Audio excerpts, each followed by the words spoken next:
Tinatanong nila Ay, grabe traffic. na ano daw baga, bakit daw hindi ka daw showy Ang alin? sa kay Beyonce?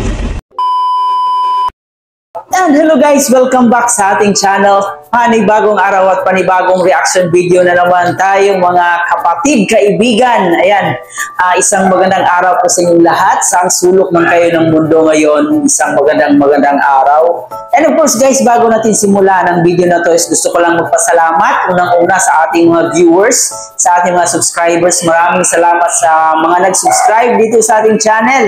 And of course guys, wag din natin kalimutan pasalamatan ang Panginoon.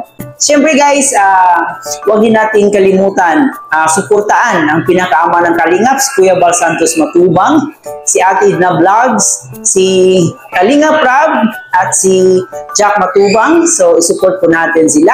And of course lahat ng Keyboys and lahat ng Kalingap partners, ayan, suportahan po natin sila guys para mas marami pa silang matulungang mga kababayan natin na nangangailangan ng tulong.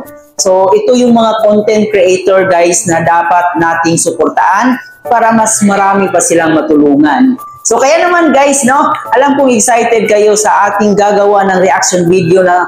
So ito ay galing kay Dr. Love. So dito sa video guys, makikita natin si Papa Eds, na talagang kinukot siya ng kanyang mga kasamang Keyboys. Yun naman kasi maraming nagtatanong kung bakit hindi raw pinapakita ni Papa Eds kung gaano siya kaseryoso. So dito guys, tinatanong siya ng mga Keyboys kung bakit nga ba hindi siya ganon ka-showy in public. And ngayon is makikita natin yung kasagutan niya, malalaman natin kung bakit nga ba hindi siya ganun ka-showy or pinapakita niya yung feelings niya para kay Beyonce. Kasi may maraming nagtatanong, maraming nagsasabi na nakukulangan sila sa pinapakita ng ating Papa Eds. Kaya naman ngayon, ang kasagutan ng mga katanungan ng ating EDSI fans, ng ating EDSI supporters kung bakit nga ba hindi siya ganun ka-showy. And bago ang lahat guys, bago natin simulan or bago natin panoorin ang video, kung di pa kayo nakapag-subscribe dito sa ating YouTube channel, huwag niyo kalimutan mag-subscribe and mag-like and share, comment na rin po kayo dito sa ating video. And paki-turn on na rin yung notification bell para mas updated sa ating mga reaction video. Kaya naman, let's play! Tinatanong nila Ay, grabe traffic. na ano daw baga, bakit daw hindi ka daw showy Ang alin? sa kay Beyonce? Showing. Hindi ba siya katulad ng iba? Hindi ako magkakaiba ang trip ang tao, no? Hindi mo kailangan pakita sa palaging bulgar. May mga ganyang tao. Sikreto lang. May mga taong malihim na totoo. May mga taong bulgar pero hindi totoo. Hindi mo kailangan maging pareha sa iba. Unique tayo, magkakaiba tayo. Ako lang nakapagpaming kay Beyonce. Sinundo lagi. Yung mga ganyang bagay, hindi ko kailangan baguhin yung sarili ko, no? Para sa kanila, Oo. tama. Alam ko naman ang sarili ko. Ang importante doon, yung mahalaga. Oo, yun ang mahalaga eh. Hindi pwedeng sabihin kasi Oo. sa vlog baga, kaya baga doon Oo, sa... saka isa pa, hindi natin pwede pangunahan masyado si Kalingap Prab. Kaya nga, Doon dago baga sa yung behind the scene ni Starrocks.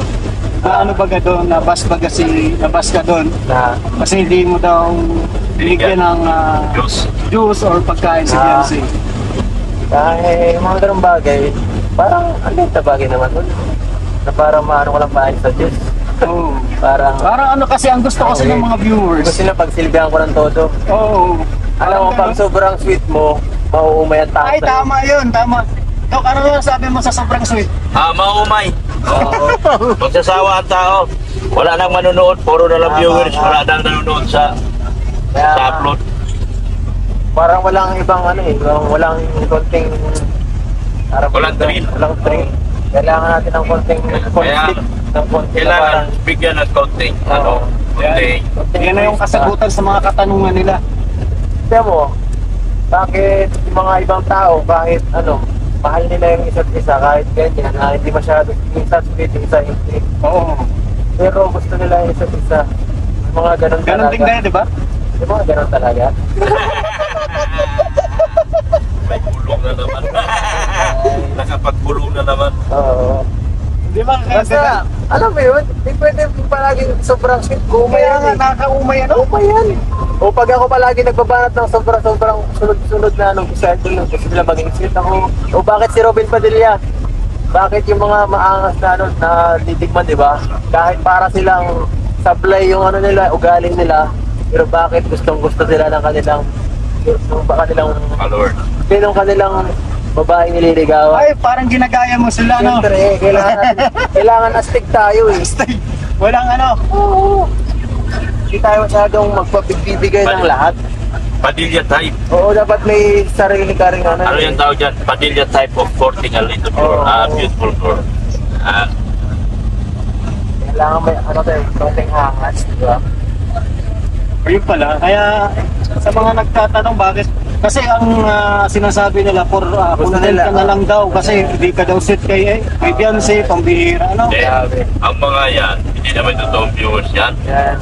Yan yung mga viewers na half na Di tawa. ba inamin mo na sa Q&A? Oo, panoorin niyo, double check niyo. Oo, di ba sinabi mo na seryoso ka na sa kanya? Yeah. Grabe. Anong tawagan yung dalawa? Regret. Pag na, pinipersonal mo na eh. Wala na tayong Ako bulong eh. dito. Mauubos natin dito. Mauubos ang bulong natin. Saka mo na itanong yan sa 2026. Hindi, tinatanong ko lang kung anong tawagan. Baby ko pa? Baby ko?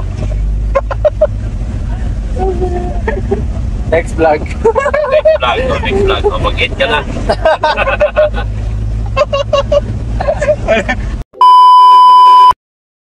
And yun nga guys, nalaman natin no, kung ano ang tunay na dahilan ni Papa Eds kung bakit nga ba hindi siya ganon ka-showy sa kaniyang nararamdaman para sa ating baby Beyonce. So may mga tao talaga guys na hindi ganon ka-showy, hindi ganon ka-PDA sa public, di ba?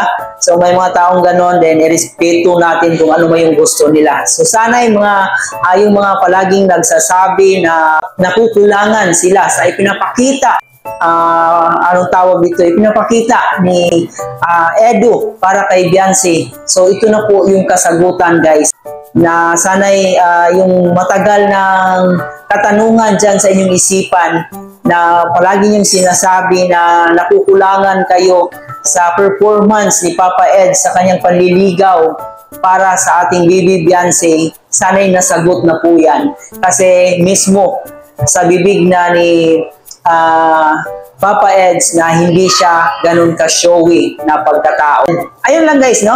Ang yung reaction video natin. Sana nag-enjoy kayo. Huwag kalimutan mag-like, share, comment, and mag-subscribe. Maraming salamat sa panonood.